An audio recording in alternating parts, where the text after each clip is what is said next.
Good evening. First tonight, there's been a shock reaction to the Bondi terror attack that no one saw coming. An explosion in people applying for gun licences. Tonight, 7 News can reveal applications in some categories have skyrocketed up to 7,000% in just 1 month. 2 days after the Bondi terror shootings, the Premier flagged the toughest gun laws in Australia, which became law Christmas Eve. But 7 News can reveal an unintended consequence. This is completely a stampede. The announcement sparked a boom in licence applications. We can show you statistics signed off by the Police Minister. From December 16 to January 16, applications for new firearm licences exploded, a 71% increase on the previous year. Category C applications, including semi-automatics, leapt from 15 to 226. Applications to buy extra guns shot up by 33% to more than 7,500. Applications to be a firearms collector, allowing unlimited gun ownership, went off the charts, skyrocketing 7,000%. This has just backfired completely. Anybody with any sense of common sense would know that this would happen. I certainly saw social media campaigns from gun lobby groups, for example, who were pushing people and encouraging people to apply for gun licences. Current licences are being audited as part of the sweeping reforms. I guess our ultimate hope is that we can do everything possible to keep firearms away from unstable or dangerous people. At Safari Firearms in Bexley, loaded shelves, but business has been shot. We just don't know what to do. We need the government to organise this buyback, to draw a line in the sand. Here at State Parliament, some argue there's already a sneaky push to weaken our gun laws again. The Shooters Party putting a bill back on the agenda which would open up more public space for hunting and allow the establishment of a $12.9 million hunting authority, with some fearing that's just a gun lobby in disguise. Serena Andaloro, thank you. It's looking likely Angus Taylor is just hours away from becoming the next Liberal leader, with a spill motion now locked in. Tomorrow morning's challenge triggered by a cascade of front bench resignations today, and it could get ugly for Susan Lee. Hoping it's a day tailored for change. You think you got the numbers? Mate, good to see you this morning. Bit wet out here. You got the numbers if it goes to a spill.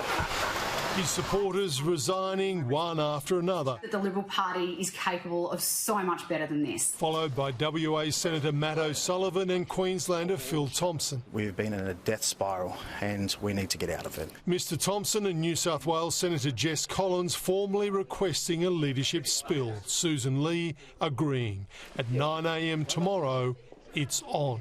Her supporters rallying. This person hasn't even been given a year in the job. As the resignations flowed, Tasmanian John O'Doniam and Victorian James Patterson, who encouraged Andrew Hastie to shelve his leadership ambitions, declaring for Mr Taylor. Angus understands that this is a change or die moment for the Liberal Party. Having resigned himself last night, Angus Taylor finally declaring his candidacy online. I'm running to be the leader of the Liberal Party because I believe that Australia is worth fighting for. From the Liberal women who got the ball rolling on Monday. I believe the best person to take us forward to the election and lead that fight is Angus Taylor. Jane Hume working the phones, considering running for deputy leader as the resignations continue. Senior WA Conservative Michaelia Cash, Queenslander and former Lee backer James McGrath. An orchestrated uprising choreographed to build the impression of momentum, and it seems to have worked. Number crunchers tell 7 News Angus Taylor has the numbers. Susan Lee releasing a flurry of social media posts stating her principles before fronting what could be her last question time as leader. Labor lampooning. Julius Caesar had more support from his senators than what we've seen going on over there today. And as Liberals prepare tonight to ditch their first ever female leader after just 10 months in the job, a warning. Any day of the week, an average bloke in the Liberal Party wins over a woman, and the only real qualification you need are the XY chromosomes. A tough sell for a party that needs to reconnect with female voters. And Mark Riley is live in Canberra for us. Mark, is there any doubt the writing is on the wall for Susan Lee? Very little, Mark, and Liberals say it's not her gender, it's her ineffectiveness as leader. Mind you, she hasn't had a fair crack at any stage, with constant undermining and the coalition splitting twice, but voter support under her has collapsed catastrophically, and that's the problem. 2.1 million voters lost since the election. That's 7,000 a day, which means the next thing the Liberal Party will lose is Susan Lee as leader. Mark Riley in Canberra, thank you. FBI and Arizona police searching for Nancy Guthrie are now testing a glove they found today not far from her house. It's the only new lead detectives seem to have in their hunt for the mother of US TV host Savannah Guthrie after they detained and then released a suspect. After being questioned by the FBI, his home searched, Carlos Palazuelos was released without charge. I hope they get the suspect, because I'm not it. The local delivery driver was detained after police followed up on a lead that appears to have gone cold. They show my in-law a picture of somebody wearing a mask or something, and they supposedly look like my eyes. The video, released by the FBI, showing a masked figure creeping on the doorstep of Nancy Guthrie's home the morning she was reported missing. The images taken on that doorstep are still the strongest lead investigators have in figuring out who took Nancy. In the 24 hours since they've been made public, the FBI has received 4,000 fresh tips. That's providing some hope for her family, friends and neighbours. I think it's been very hard for people. The mystery has gripped America and the world, turning this quiet street into a frenzy of media, onlookers and true crime enthusiasts. This week we've seen an uptick in more of the true crime aficionados, social media types, who are live streaming the scene of the house. The FBI are now searching an area around 100 metres from Nancy Guthrie's home. They're looking for anything that can help them solve this case, hoping this mystery figure made a mistake. The New York Post reporting a black glove was found 2 kilometres from her home. There's an image of him standing with no backpack on. And then he walks over and does have the backpack on. So it makes you think, where was that located? Was that in a vehicle? Does he have an accomplice? Questions investigators are desperate to answer. In Tucson, Arizona, Miley Hogan, 7 News. And Miley Hogan joins us from the Sheriff's Office in Arizona. Miley, where does the investigation stand right now? And good evening. Well, investigators are expected to run DNA testing on that glove. They need to rule it in or out. As for other leads, 18,000 tips have come in from the public since the very first day that Nancy Guthrie was reported missing. Investigators are sifting through all of those, trying to determine which ones need to be prioritised and looked at first, as this desperate search for Nancy now enters day 12. Molly Hogan with the latest from Arizona. A man has been captured on security video pleading for help just moments after being shot in the middle of a suburban street in Sydney's west. A nearby home was also peppered with bullets an hour later, but police don't believe the shootings are linked. Gunfire in Guildford. A 26-year-old man shot in both legs. The victim, Rayez Akbari, limping as he ducks for cover before telling his terrified neighbours. Someone shot me. Huh?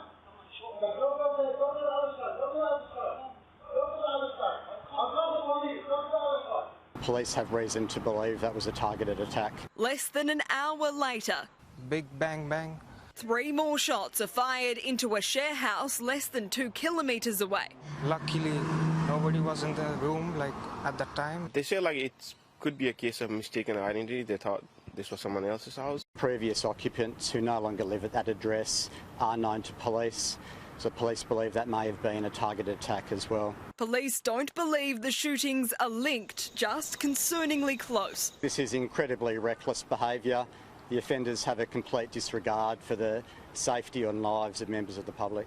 The 26-year-old who was shot here is known to police through low-level street gangs, but investigators say he isn't assisting with inquiries. My brother he's a troublemaker. Police are now searching for 3 men over the 2 shootings. Emily Francis, 7 News.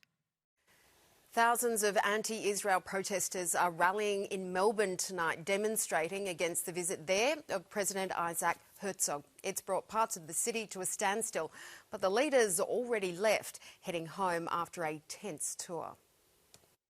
The last moments of a presidential tour met with furore. Accusations Isaac Herzog is a war criminal, a baby killer.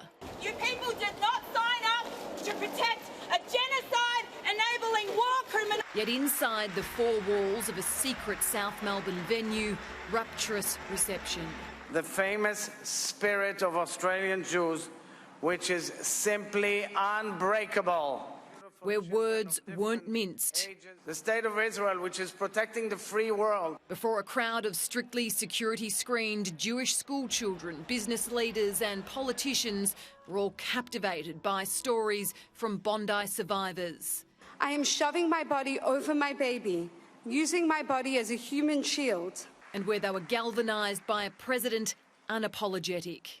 It's obscure and odd that we need to have so many incredible police officers protecting us. Before he flew out last night, he made a secret stop at the home of Westfield billionaires, the Lowy family in Sydney's Watsons Bay. Police snipers circling off the family's private beach. And from the moment he touched down in Melbourne this morning, security was extreme. Protesters trailing the envoy all day. At one stage, brandishing a lewd object at police protecting him.